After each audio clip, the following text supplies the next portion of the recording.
the Madman! Welcome to the final review day. At the time of this, I still haven't seen the final card dump, but these are all the cards that appeared during their reveal stream. Let's start with Astral Tiger, 4 mana, 3/5, Druid, Death Rattle, shuffle a copy of this minion into your deck. This is intended for the 4 mana or less recruit Druid deck, and now that it's all finally coming together, we can start to see that it's probably not very good. It's intended so that you can always keep recruiting 4 or less cards. In fact, you could run this as your only 4, but then you're always recruiting this 4 mana 3/5, and that's blah. Cave Hydra for Hunter, 3 mana 2/4. Beast also damages the minions next to whomever this attacks. Very good use of whomever versus whoever. The bad news about that is just a 3 mana 2/4 with that slow ability by itself is likely not good enough. You can kind of think about how you're always sad to get Leok. Leok at least has an immediate impact on the game. Cave Hydra though, it is a pretty big threat eventually, but still just a 2/4. Same reason why Carrion Grub never really took off. And Hunters already have so many 3-drops. So I'm not really seeing much of this one. But it is worth mentioning if you curve this into Houndmaster, it can become a real beast. Flanking Strike, 4 mana, spell for Hunter. Deal 3 damage to a minion, summon a 3/3 wolf. Holy cow! Finally, Hunter's got a good card that isn't 3-drop. And this is a card meant for the By My Side archetype. Implosion, which always has the middle effect, is extremely good. So if you're running a 2 My Side deck, you'll always run this. I think this card's good enough to run in Midrange Hunter. Midrange Hunter only runs as its 4-drop, the Houndmaster right now. So another card alongside the Houndmaster. Fantastic. It's a Fire Plume Phoenix, except it does 3 damage instead of 2 damage. Rhok'delar, the legendary weapon for minions, 7 mana, 4/2. This is the Turn-It-On, also known as 2 My Side archetype. Battlecry if your deck has no minions. Fill your hand with Hunter spells. Not much to say here other than absolutely a big draw to make your deck have no minions in it. However, on review of the cards, even with Flanking Strike, there are not enough Hunter spells to make this deck work. Yet. Potion of Heroism. Wow, that is a really efficient Paladin spell. 2 mana, give a minion Divine Shield, draw a card. So there is a current Paladin card which gives a minion Divine Shield for 1 mana. Obviously that card is never played at all, but it doesn't have draw a card tacked onto it. As a bit of a reference, Ironhide is never played, but Shield Block, because it has draw a card tacked onto it, and costing 2 more, is really insane. Big buff on Linessa, because there used to only be Blessing of Kings and Spike Ridge Steed. Now Potion of Heroism is a very realistic card that when you play Linessa, you could end up having her have Divine Shield and drawing a card as well. That's a big deal. Priest gets a 1 mana kind of filler card spell, Psionic Probe.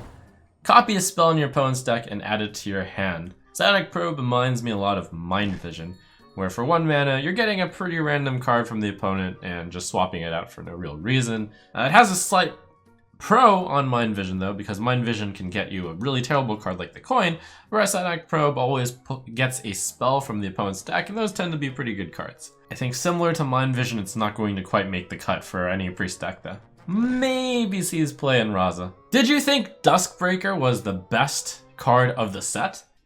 Well, you might still be right. However, here's a close contender. Priest gets another excellent card because they needed it. Right? 3 mana, 2/4, Twilight, Acolyte. Battlecry, if you're holding a dragon, swap this minion's attack with another minion's. Holy moly!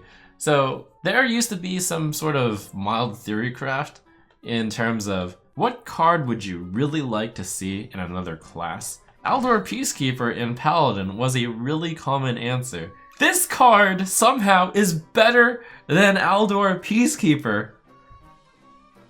Oh my god! You play this on like a 5-attack minion, which is typically what you would really want to hit. You get the 5/4 for 3, and they have a 2-attack minion. But not only that, Priest has so many things that combo with things with exactly 2 attack. You can Cabal Shadow Priest them, you can Potion of Madness them. Holy moly, man. You can pain them, you can Bookworm them. Maybe this kind of encourages you to put in Curator into your dragon deck so you can fetch Kodo, which is a beast that hits 2 attack minions. Also really good is this card pretty much always survives the card that it swaps with, because the card it swaps with will only have 2 attack. So 2 attack even with just the hero power dealing 1 damage, that's not enough to take out Twilight Acolyte. They play the Lich King. You play Twilight Acolyte, Cabal Shadow Freeze. You have an 8/4 and you have a 2/8 with Taunt Lich King, which is generating new cards. Holy moly! Not sure whether or not you'll actually fit in Cabal Shadow Priest into these dragon decks, but maybe, just maybe. Unquestionably one of the best cards in the set. Alright, Rogue, Cavern Shinyfinder. This is the missing link for the weapon rogues. 2 mana, 3/1, Battlecry, draw a weapon from your deck. This is the must-have in a Kingsbane deck. Novice Engineers run in a very few specific decks, but this one is like a tutor for your Kingsbane. And it's a 3/1. Like, that's not even just a 1/1. That has a lot of good stats. I don't think I have much to say other than, if you're running a Kingsbane deck, you'll definitely run Cavern Shinyfinder. And while I was originally not thinking that Kingsbane was going to be a good deck, this card's power level is high enough that Kingsbane could be back on the table. We'll have to... I'm still trying to evaluate it, seeing the rest of the cards, but real possibility. Warlock gets a very interesting healing spell. 1 mana, Dark Pact, destroy a friendly minion, restore 8 health to your hero. 8 health gain is generally about 3 mana worth, and Warlock is one of the classes that would especially be interested in health gain.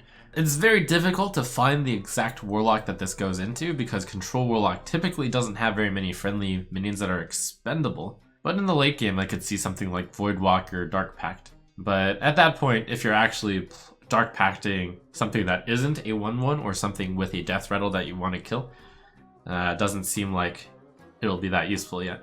So we'll see whether or not some sort of positive death rattle comes about, which is also a control deck.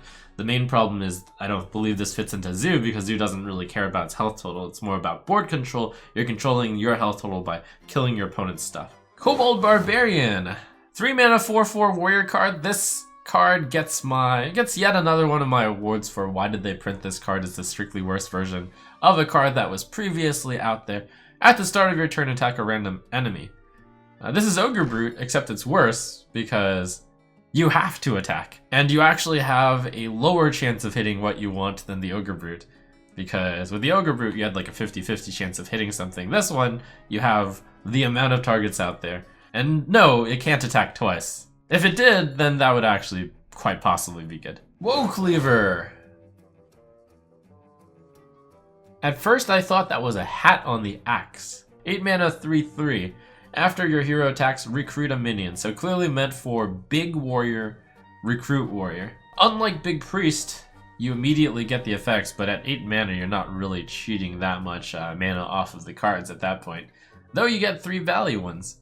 So if big warrior, if recruit warrior is a thing, which in my opinion it's not currently, but we'll still have to look at the last bit of cardage coming out. Currently I'm not seeing it. Neutrals get some really, really interesting stuff. 4 mana 2020, the Darkness. This is probably going to be a lot of people's favorite flavor-wise, since the Darkness is a popular enemy in Dungeons and Dragons. You might even want to magic missile it.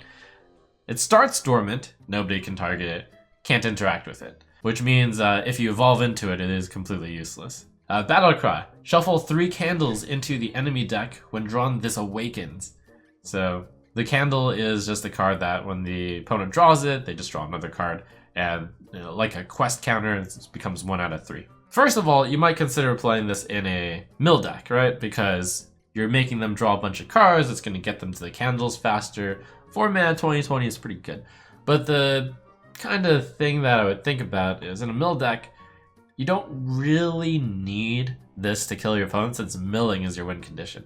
But I can't deny that a 4 mana 2020 is pretty useful. And then there's the idea of control also. Eventually, you're going to get this to work. But the problem with that is that against aggro decks, it's a completely pointless 4 mana do nothing card, because the aggro and the tempo fights are all just done at the beginning.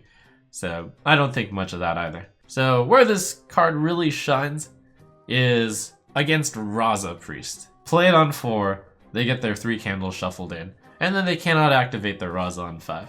They can't activate their Kazakus either, I mean, if you happen to play this before. That can slow them down, not to mention, even against Raza Priest, they typically draw a bunch of cards, so you're gonna get the 2020... You'll quite likely get the 2020 against Raza Priest. So, the darkness... it could be lurking. Shimmering Courser! 4 mana 3/3 ponies are now in the game. Only you can target this with spells and hero powers. So on the stream they showcased this in a buff Paladin deck. You played it, and then you buffed it, and only you can do it, and they can't remove it. And that was shown to be pretty insane. However, it turns out that unlike show matches, there are tempo decks in the game. And when you play your 4 mana 3/3, they're going to kill it with their South Sea Captain, bringing out their 3/3 patches. And then you're going to be really sad that you paid 4 mana for this. And it can still be Vilespine Slayered. So anyways, it's not going to see any play just because tempo decks are a thing. Sleepy Dragon. So 9 mana 4/12 Taunt. Not much to say about it other than this is a great target to recruit. So really only a consideration for Big Warrior, for Recruit Warrior. Which I currently don't think will be a thing, but this card does push it one step towards viability. What Recruit Warrior lacked was a card like Obsidian Destroyer, but now it has it. It's a 4/12 instead of 4/8, doesn't have Lifesteal, doesn't have Death Rattle to kill a minion, but it's something. And finally, last but certainly not least, Master Oakheart. 9 mana 5/5 Valkyrie. Recruit a 1, 2, and 3 attack minion. When I first looked at this card, seemed completely useless. It's like, man, 1 attack, 2 attack, 3 attack, that's like what, 1 mana worth, 2 mana worth, 3 mana worth.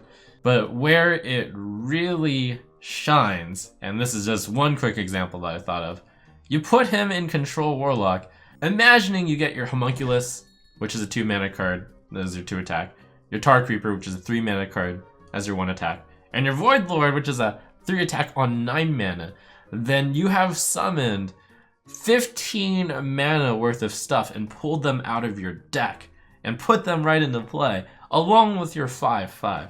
The value on that is absolutely insane. And that's just one of the applications. This is really early on, so we'll have to look at a bunch of the 1, 2, and 3 attack applications on this, but that particular one seems really strong. Not to mention, the cards I mentioned, all of them gave taunt. All of them have taunt. So that's a very fast card. It's almost N'Zoth-like. Some people are criticizing this with the idea of, oh, but what if you already draw it? Then it sucks. You know, the Curator was really, really good. That's a 7 mana 4/6 taunt. Very comparable in stats, probably. So for 2 more mana, instead of just drawing your Beast, Dragon, or Murloc, and quite often you're only drawing your Beast and your Dragon, you are just not only drawing, but putting into play those cards. Some of which have the potential to be 9 mana. So, I am seeing this card. And there you have it. Those are all the cards that were shown during the show match part, the one-on-one of the reveal stream. But there are still more cards to come. Let's see what finishes out the set in the next review.